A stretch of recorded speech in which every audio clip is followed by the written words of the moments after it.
शायद salt bridge के बारे में बता रहे थे। जाओ nature of salt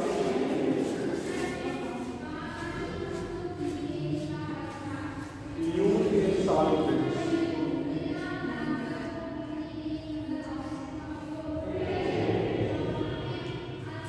nature of salt used in salt bridge. ठीक है, तो पहला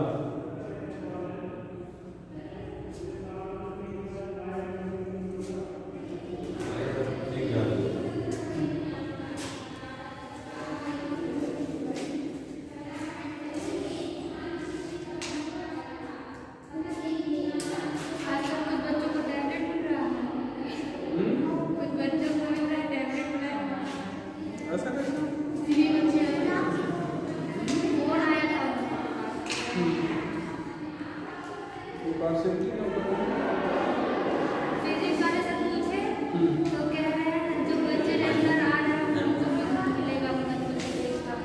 आप लोग भी पिछले सेमेस्टर वालों दे रहे हैं। अच्छा हमारे क्या वो बच्चे पहले से आ रहे हैं। मेरे टेस्ट बनाना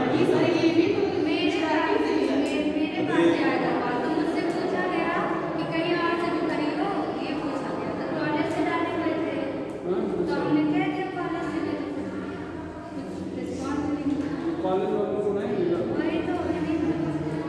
कॉलेज वालों को भी मिला सर, कॉलेज वालों को भी मिला है।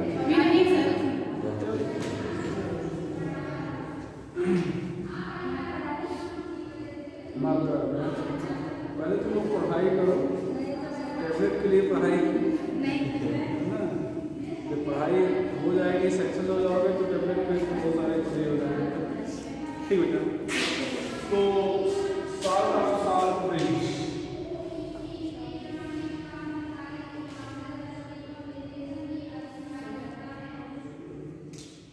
should not create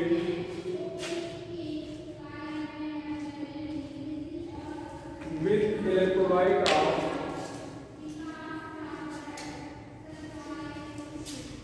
any half cell।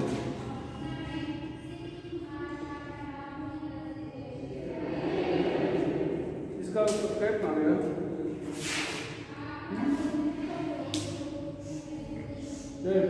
छोड़ दे। Salt of solvent should not react with electrolyte of any half cell।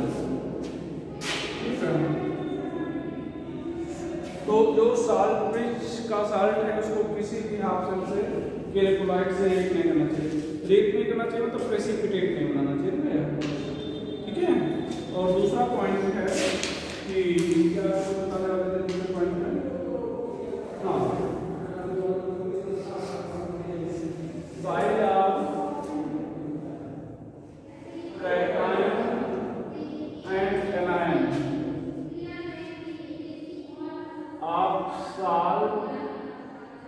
of salt brins should be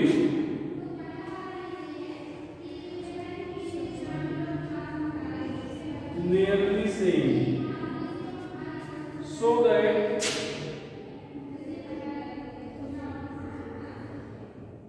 their transport number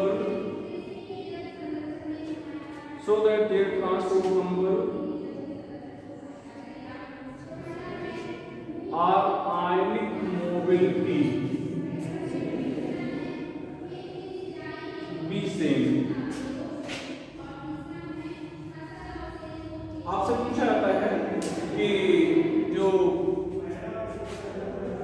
salt bridge है उसमें KCl या KNO3 का ही यूज क्यों करते हैं, तो answer होगा कि कैटायन और एनायन की साइज सेम है जिससे उसका ट्रांसपोर्ट नंबर क्या है, सेम है।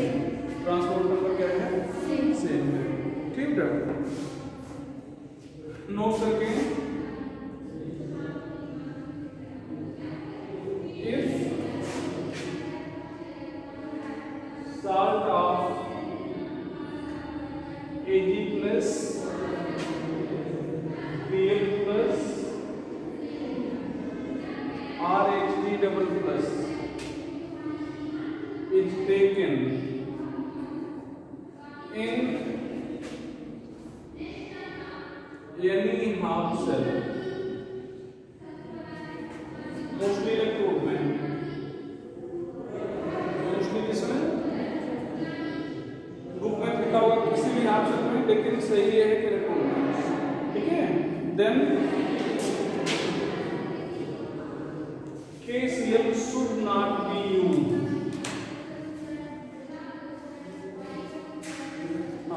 KCl should not be used. आगे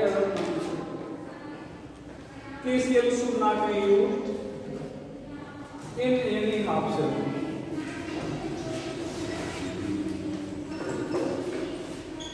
In any half cell.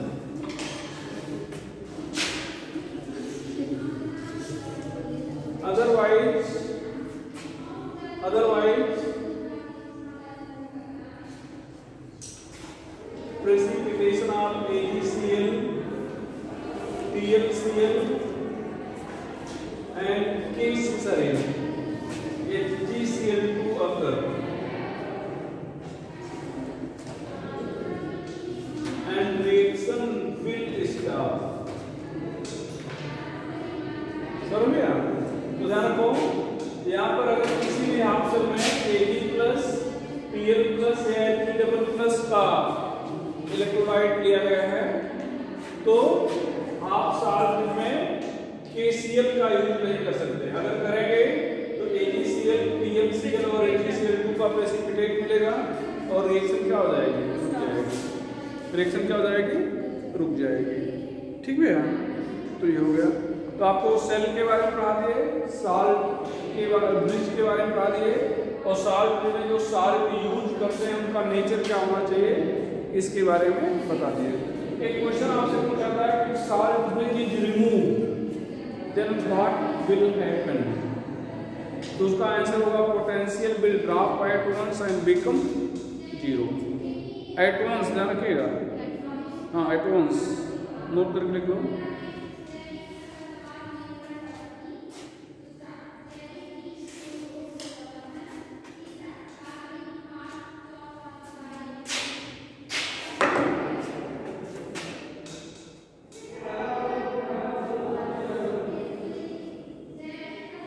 Salt bridge is removed, then potential will drop at once and become zero.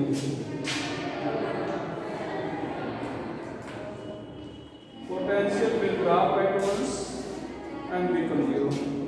तो अगर साल्ट ब्रिज रिमूव कर दिया जाए पोटेंशियल तुरंत गिर के क्या हो जाएगा? तो आपको साल्ट ब्रिज के बारे में भी बता दिया गया। बेटा इसको चलो आगे आप जानेंगे सेल रिएक्शन, डालेंगे सेल रिएक्शन।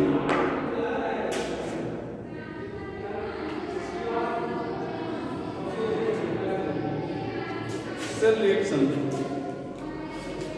तो यहाँ पर क्या जाएगा? It can be obtained by combination of both half cell reaction.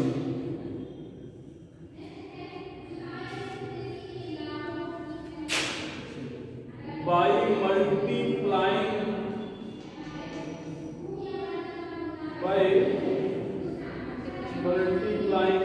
each with suitable digit.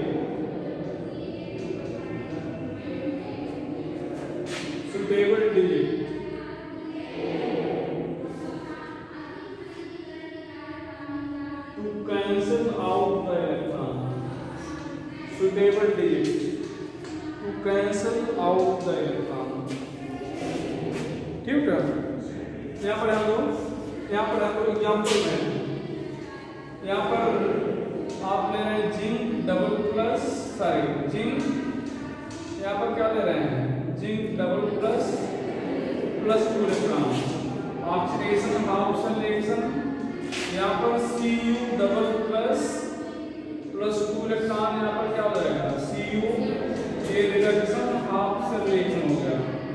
अब इन दोनों में ध्यान दो, ये दोनों में 2 इलेक्ट्रॉन है, तो 2 इलेक्ट्रॉन है, तो यहाँ पर किसी भी मतलब मल्टीप्लिकेशन की जरूरत नहीं पड़ेगी, आप सीधे एक कर दें।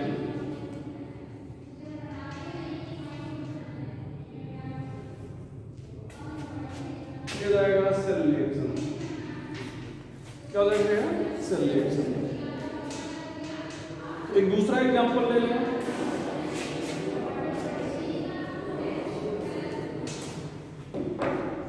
दूसरा एग्जांपल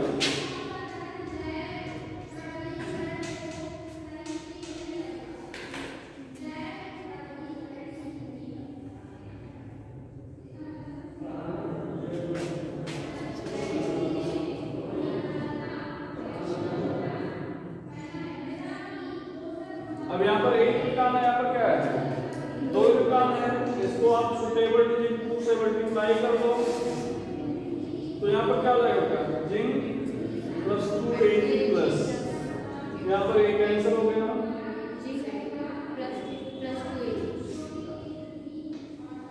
ये सब रिएक्शन हो गया।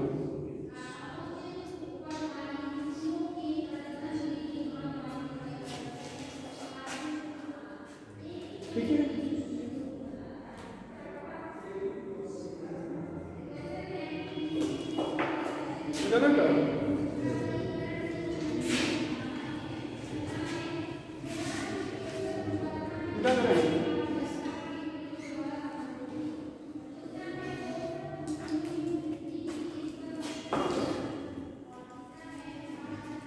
हेलो हाँ आप मेरे लिए बात कर रहे हैं,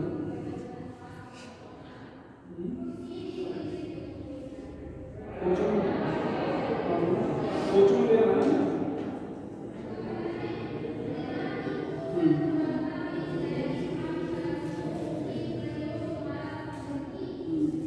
चलो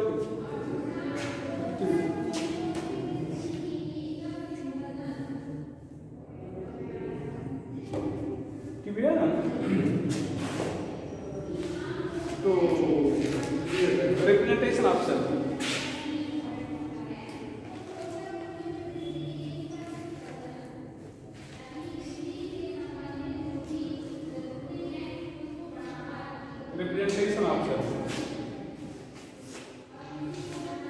यहाँ पर समझो सेल का डिजाइन कैसे डिजाइन किया गया था, ऐसे ऐसे ना, यहाँ पर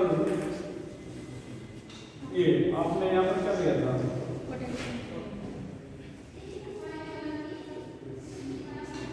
तो ये एनोड था और ये क्या था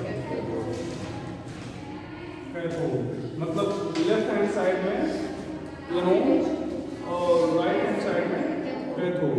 तो यहाँ पर क्या लिखेंगे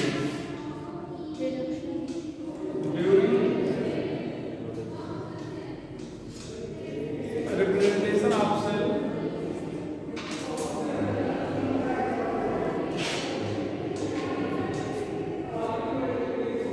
anode is written towards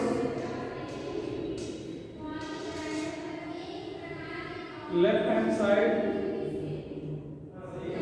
while cathode is written towards the right hand side. Then the term cell representation में एनोड को लेफ्ट हैंड साइड में, कैथोड को राइट हैंड साइड में लिखेंगे। For example zinc copper cell can be represented as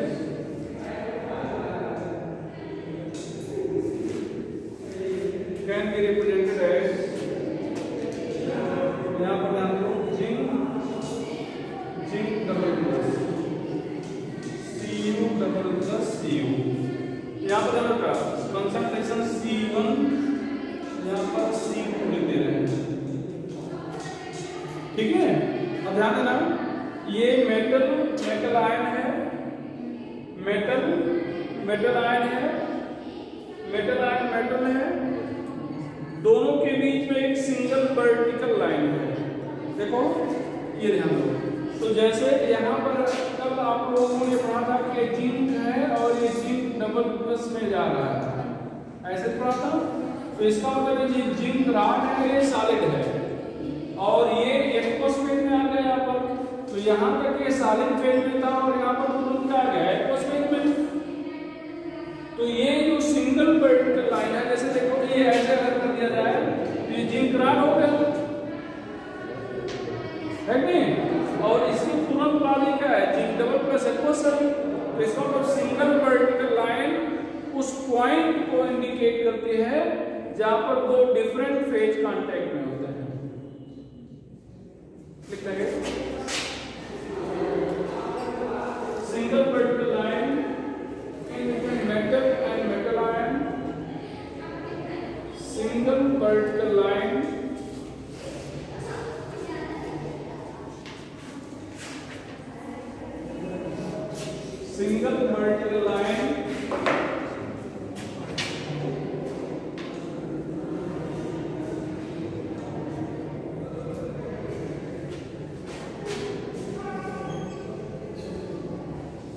in between metal and metal ion,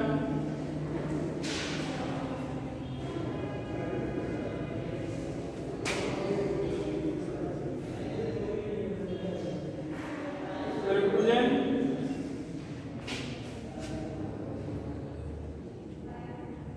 point at which two different phase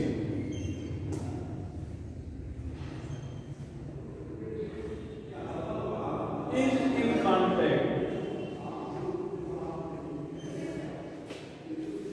ये double vertical line किसको निकलता है, solid को, ठीक है, अलग से नहीं लिख रहे हैं, ठीक है। डबल वर्टिकल लाइन किसको निकलता है, सॉलिड को। यहाँ पर जो इलेक्ट्रोलाइट है इसका कंसंट्रेशन के लोग क्या करेंगे, रिप्रेजेंट करेंगे, मतलब मेटालिक आयन के नीचे लिखकर, मतलब मोलर कंसंट्रेशन के रूप में ये इलेक्ट्रोलाइट का कंसंट्रेशन क्या किया जाएगा, रिप्रेजेंट किया जाएगा, ठीक है। तो इलेक्ट्रोलाइट का जो कंसंट्रेशन है वो मोलर कंसंट्रेशन के रूप में मेटालिक आयन के रूप में रिप्रेजेंट करेंगे। तो ये हो गया साल्ट, मतलब सेल का रिप्रेजेंटेशन। अब मानो कोई सेल रिएक्शन दिया गया, उससे आप सेल कैसे रिप्रेजेंट करेंगे, लिखें represent cell in which given reaction is taking place. Represent cell in which given reaction is taking place.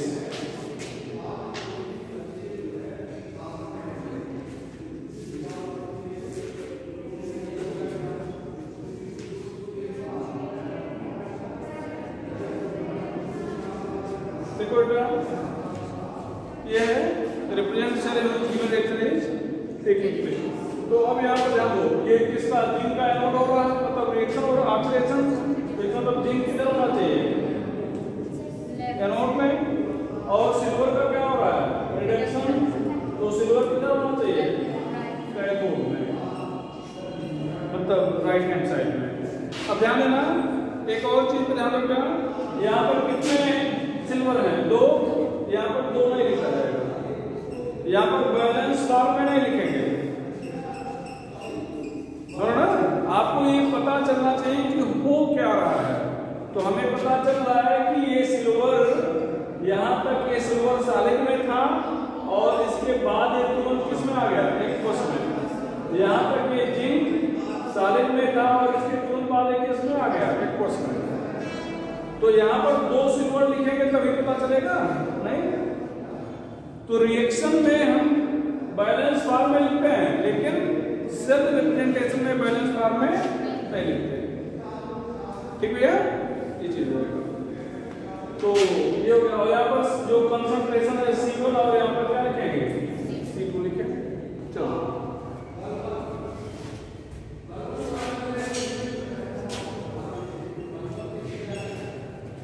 आगे लिखेंगे इलेक्ट्रो पोटेंशियल।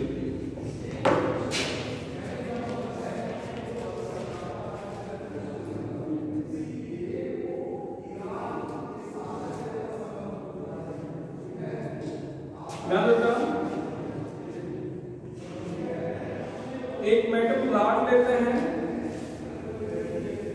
उसको उसी के इलेक्ट्रोलाइट में डिप कर देते हैं। इधर बता रहे हैं, देखो जब किसी मेटल रॉड को उसी के इलेक्ट्रोलाइट में डिप करते हैं तो उस पर दो टाइप का फोर्स लगता है, दो टाइप का फोर्स लगता है। ध्यान रखना, मेटल रॉड को लिया गया, इलेक्ट्रोलाइट में डिप कर दिया गया, तो इस पर दो टाइप का फोर्स लगेगा। एक होगा electrolytic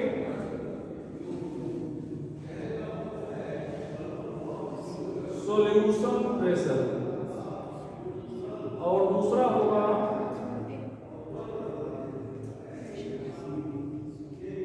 osmotic pressure. Electrolytic solution pressure और दूसरा क्या हो जाएगा ऑस्मोटिक प्रेशर। जो इलेक्ट्रोलिटिक सॉल्यूशन प्रेशर होगा मेटल को मेटल आयन में ले जाना चाहेगा, मतलब इलेक्ट्रोलाइट में ले जाना चाहेगा। ये जो रॉड है ये मेटल आयन बनी होगी ना, तो इसको ये इलेक्ट्रोलाइट में ले जाना चाहेगा।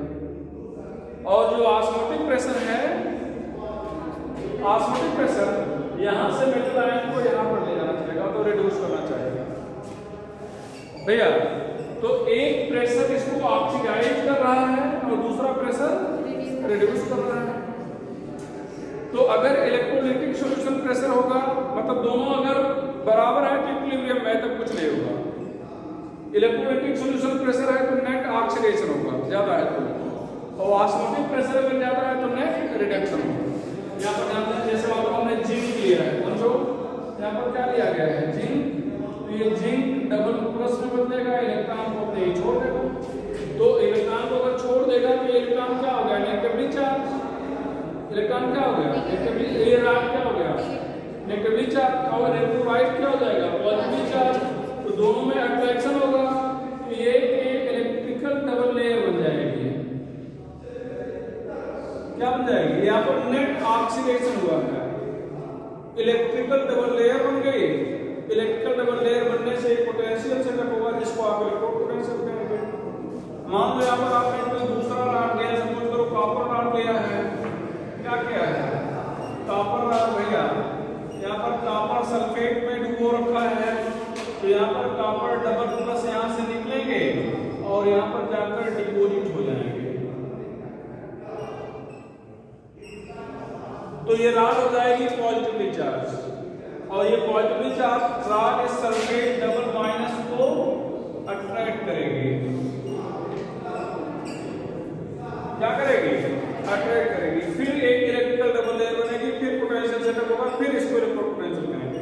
अच्छा ध्यान देना, जैसे यहाँ पे कहा गया बेटा ये जाके यहाँ पर डिपोजिट हो जाएगा, तो ऐसा बताने का मतलब ये है कि ऐसा लग रहा है कि जाकर यहाँ पर चिपक जाएगा, ऐसा नहीं। वास्तव में यहाँ पर कॉपर पे मतलब रॉड पे जो एटम पहले से एटम थे ना, तो यहाँ पर जैसे मेटल होता है वो जैसे सोडियम मेटल लिख रहे हैं, लेकिन वास्तव में ये इस रूप में नहीं रहता। वो किस रूप में रहता है Na+ और इलेक्ट्रॉन माइनस के रूप में रहता है। मतलब ये जैसे है तो Na+ इलेक्ट्रॉन माइनस के रूप में रहेगा, जिसको सोडियम मेटल जानते हैं। तो यहाँ पर प्लस माइनस बराबर है, ये न्यूट्रल दिख रहा है।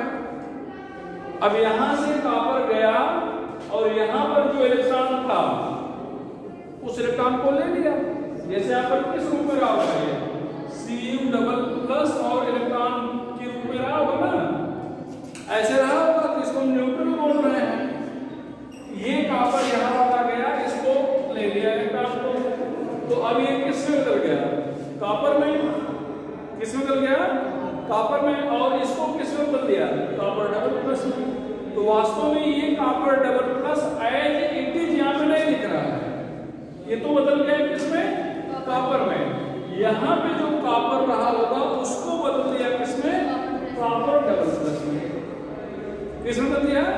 Copper double plus. कुल मिला के यहाँ पर ये पॉजिटिवली चार्ज रॉड हो गई और ये नेगेटिवली चार्ज इलेक्ट्रोलाइट को अट्रैक्ट कर लिया, फिर डबल लेयर बन गया, फिर पोटेंशियल सेटअप हो गया। तो इसी को हम लोग क्या कहेंगे? इलेक्ट्रोड पोटेंशियल कहेंगे। तो लिखेंगे when a metal rod is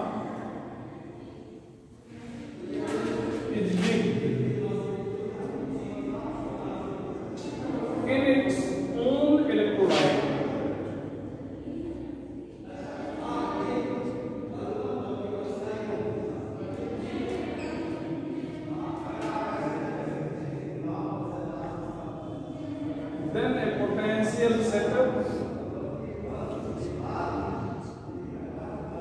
then a potential setup due to formation of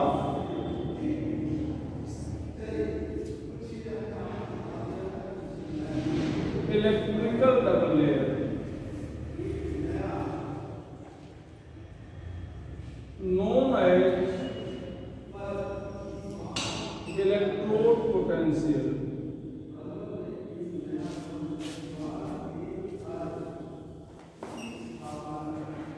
ठीक है? When a metal rod is dipped in its own electrolyte, then a potential setup due to formation of electrical double layer known as electrode potential. मतलब जब किसी metal rod को उसी के electrolyte में dip करते हैं तो इलेक्ट्रिकल डबल लेयर वैद्युत द्विसतह, हिंदी में क्या कहेंगे? वैद्युत द्विसतह बनने के कारण एक पोटेंशियल डेवलप होता है, विभव डेवलप होता है, जिसको लोग इलेक्ट्रोड पोटेंशियल कहते हैं। ठीक है? It depends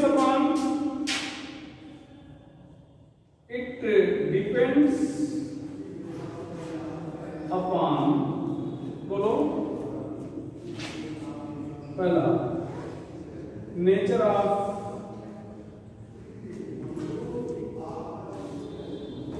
electrode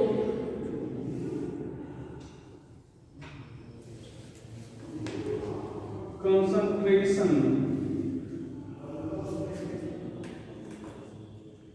of electrolyte, temperature, nature of electrode, concentration of electrolyte and temperature.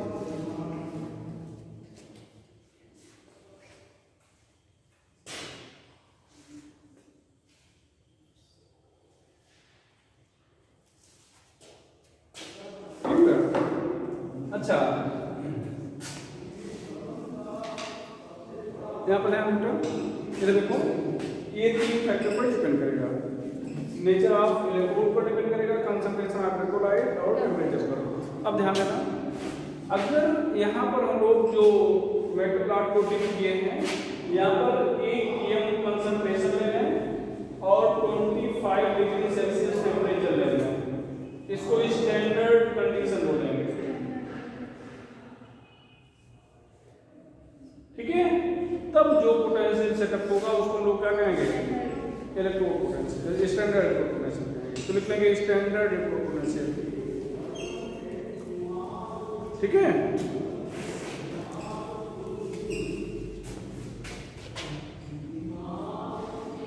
The potential setup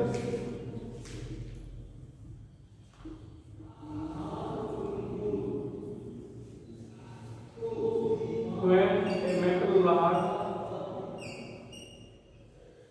is dipped in its own electrolyte at standard condition.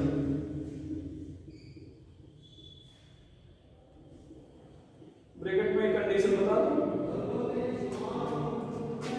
क्या?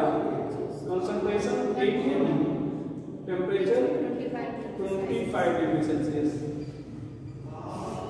The potential setup when a metal rod is dipped in its own electrolyte at standard condition, कमा करके is known as standard electrode potential. ठीक है।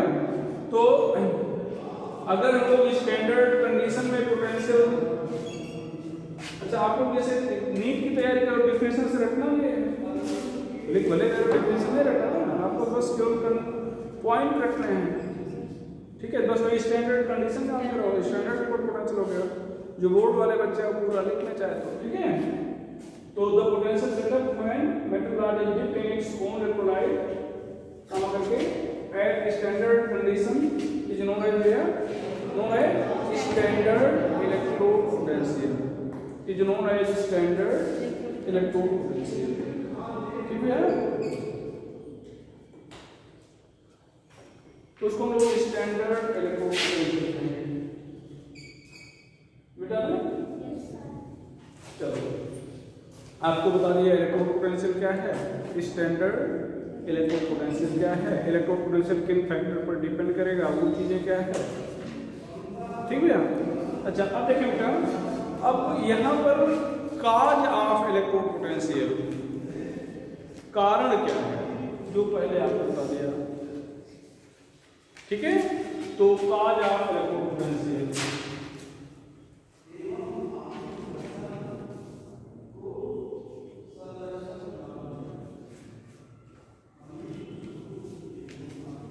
बहुत पानी में लिखा है, ठीक है। It occur due to either electrolytic solution pressure और osmotic pressure, electrolytic solution pressure, osmotic pressure, ठीक है। पानी समझा दिए कि इलेक्ट्रोलिटिक सॉल्यूशन प्रेशर इसको क्या करना चाहेगा, ऑक्सीडाइज करना चाहेगा, और ऑस्मोटिक प्रेशर क्या करना चाहेगा, रिड्यूस करना चाहेगा। इसको क्या दे रहे हैं, देखिए क्या, electrolytic solution pressure greater than osmotic pressure, क्या ऑस्मोटिक प्रेशर लिख लो या कुछ और आगे बढ़ा दो, ठीक है। ऑस्मोटिक प्रेशर, ठीक है। Then potential is oxidation potential, clear. If electrolytic solution pressure less than osmotic pressure, then potential is reduction potential, potential is reduction potential,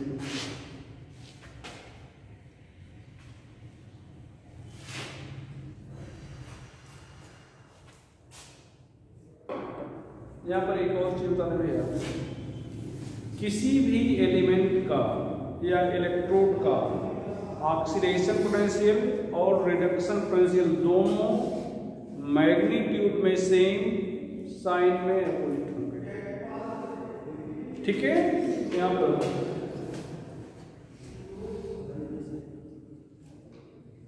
both oxidation and reduction potential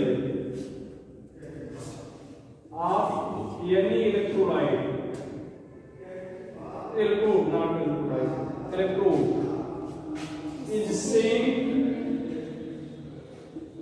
in magnitude, same in magnitude, मान में समान चिन्ह में विपरीत होंगे, but they are opposite in sign, same in magnitude but opposite in sign। तो magnitude में same होंगे लेकिन साइन में क्या होंगे, अपोजिट होंगे, ठीक है। जैसे मान लो यहाँ पर जिंक का ऑक्सीडेशन पोटेंशियल, जिंक का oxidation potential, sorry oxidation potential आपसे कहा जाए, मान लो ये है +x इलेक्ट्रॉन वोल्ट, तो इसी का रिडक्शन पोटेंशियल आप क्या बोल देंगे,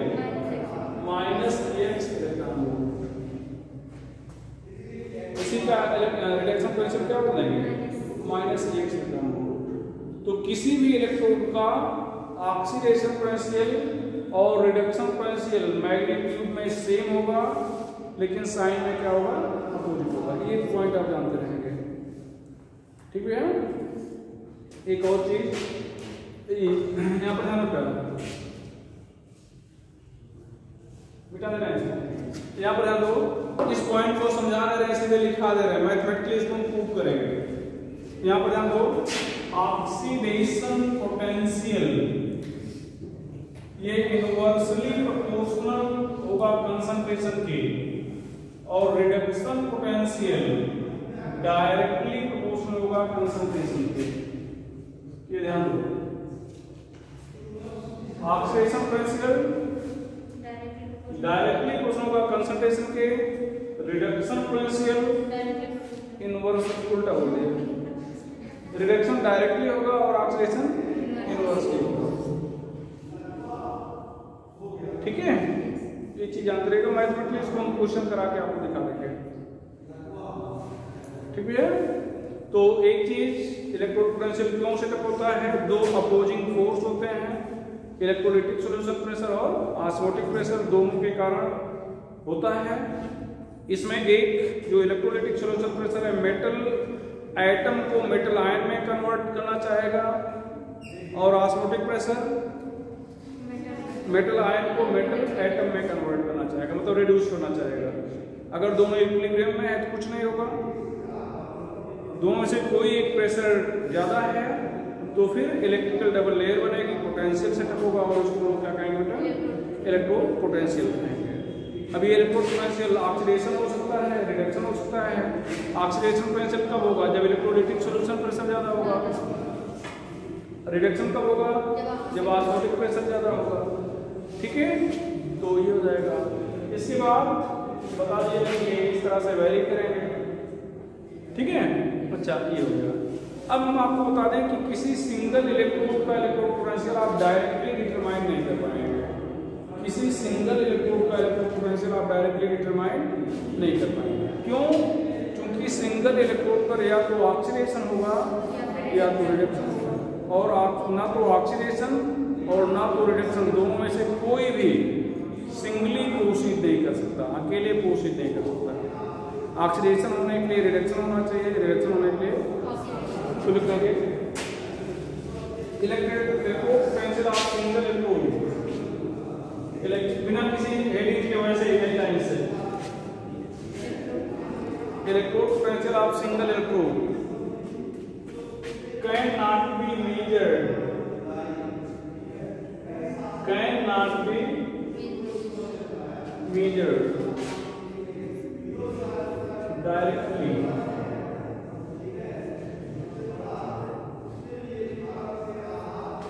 because on single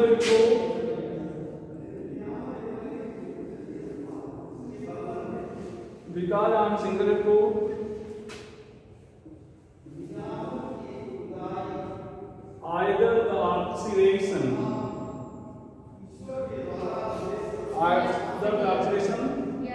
or reduction will occur.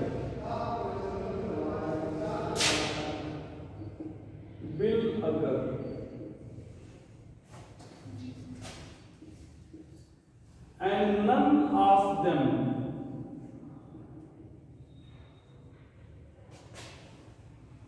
can proceed singly. None of them can proceed singly. इनमें से दोनों में से कोई भी अकेले proceed नहीं कर सकता। इन दोनों में से कोई भी अकेले proceed नहीं कर सकता। None of them can proceed singly. इन दोनों में से कोई भी अकेले नहीं बढ़ सकता। ठीक है? मतलब ऑक्सीडेशन के लिए रिडक्शन होना चाहिए, रिडक्शन के लिए क्या होना चाहिए? ऑक्सीडेशन। अब किसी भी इलेक्ट्रोड का इलेक्ट्रोड पोटेंशियल डिटरमाइन करने के लिए उसको किसी दूसरे इलेक्ट्रोड से कनेक्ट कर देते हैं, और ऐसे दूसरे इलेक्ट्रोड को क्या करते हैं? स्टैंडर्ड इलेक्ट्रोड करते हैं। लिख लेंगे to determine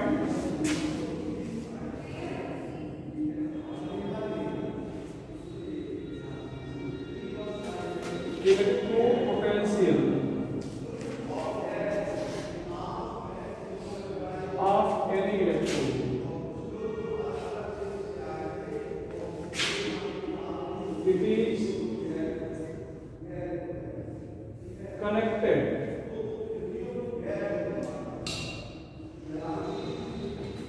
with other electrode, which electrode potential is known.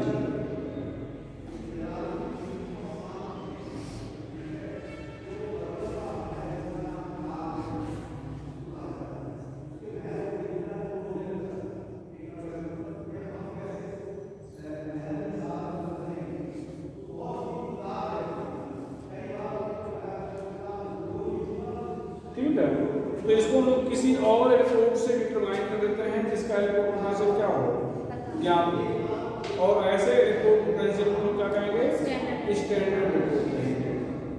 ऐसे इलेक्ट्रोड पोटेंशियल को लोग क्या कहेंगे, स्टैंडर्ड इलेक्ट्रोड कहेंगे। बता दें, देखो बेटा आपके पास 3 स्टैंडर्ड इलेक्ट्रोड हैं। एक तो सिल्वर इलेक्ट्रोड,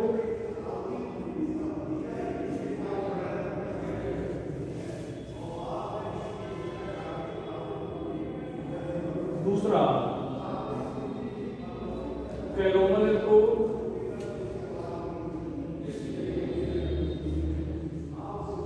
और तीसरा है हाइड्रोजन इलेक्ट्रोड।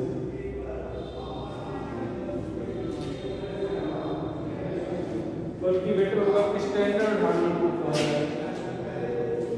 क्या कहा जाएगा, स्टैंडर्ड हाइड्रोजन इलेक्ट्रोड। शॉर्ट में ये से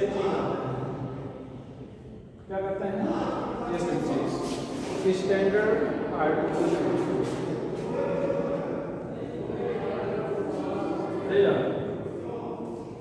चलो देखते हैं सिल्वर इलेक्ट्रोड।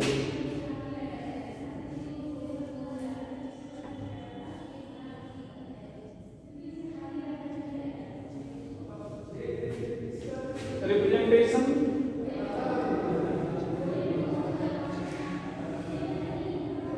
यहाँ पर Ag सॉलिड गामा करके AgCl, यहाँ पर KCl एक्वस। सिल्वर इलेक्ट्रोड को इस तरह से रिप्रेजेंट करेंगे। ध्यान रखना, इलेक्ट्रोड रिएक्शन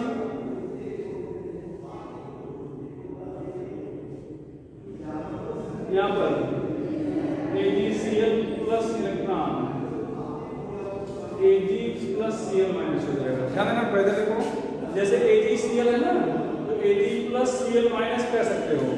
अब यहाँ पर इलेक्ट्रॉन अगर जुड़ेगा तो किससे जुड़ेगा, Ag से। ये हो गया Ag और Cl माइनस कैसे रखेगा, ठीक है। चलो कैलोमल इलेक्ट्रोड,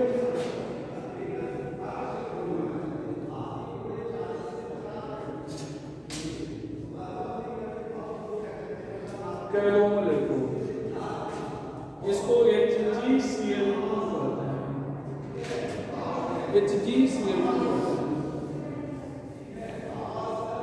ठीक है। चलो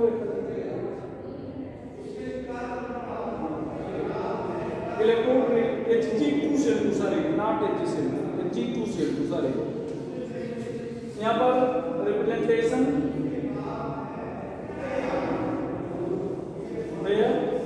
यहाँ पर Hg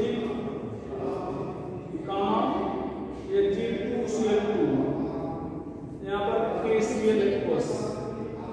इलेक्ट्रोड रिएक्शन ठीक है, electrode reaction Hg2Cl2 plus 2 electron minus 2Hg liquid. ये लिक्विड यहाँ पर लिख लेना, और यहाँ पर क्या हो जाएगा, Cl माइनस। अब यहाँ पर 2 पॉइंट लिखाएंगे, दोनों में कॉमन है। पहला कि दोनों का इलेक्ट्रोड पोटेंशियल KCl के कंसंट्रेशन पर डिपेंड करेगा, और दोनों Cl माइनस आयन के लिए रिवर्सिबल है। दोनों Cl माइनस आयन के लिए रिवर्सिबल है।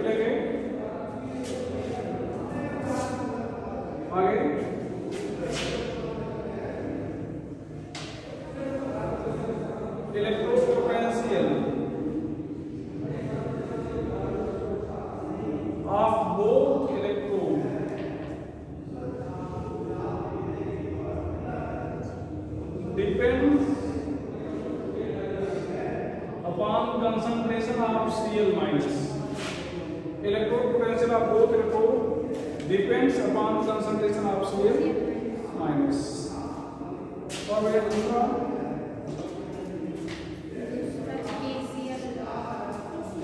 सॉरी concentration of KCl, ठीक है।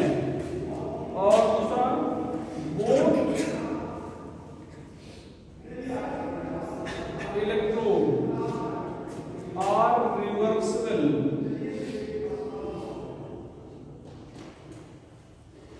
for Cl minus ion. Both electrode are reversible for Cl minus ion. ठीक है मिटाना इसको। ESHG स्टैंडर्ड हाइड्रोजन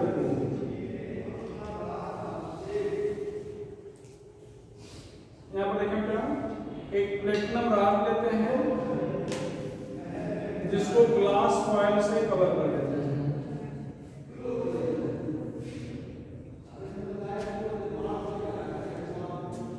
एक प्लेटिनम रॉड है, एक HCl सॉल्यूशन में डुबो देते हैं। यहाँ पर हाइड्रोजन गैस पास करते हैं एट 1 एटमॉस्फेयर और ये ग्लास फॉयल में है। ये डिजाइन है स्टैंडर्ड हाइड्रोजन की। सुन लो, प्लेटिनम रॉड को 1 HCl में आप चाहे तो 25 डिग्री सेल्सियस पर भी इसमें डुबो देते हैं, जिसको ग्लास फॉयल से कवर कर देते हैं और इस पर हाइड्रोजन गैस 1 एटमॉस्फेयर पर पास करते हैं। जो डिजाइन होती है वो स्टैंडर्ड हाइड्रोजन इलेक्ट्रोड की। ठीक है, यहाँ पर 3 पॉइंट इसको डालना है। एक तो रिप्रेजेंट कैसे करेंगे, रिप्रेजेंटेशन जानते हो बेटा, देखो रिप्रेजेंटेशन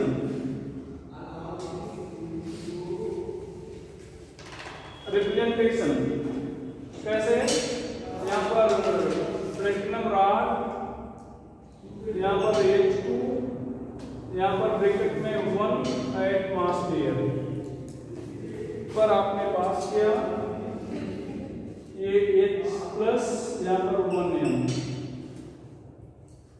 ये HCl। ये रिप्रेजेंटेशन है इलेक्ट्रोड रिएक्शन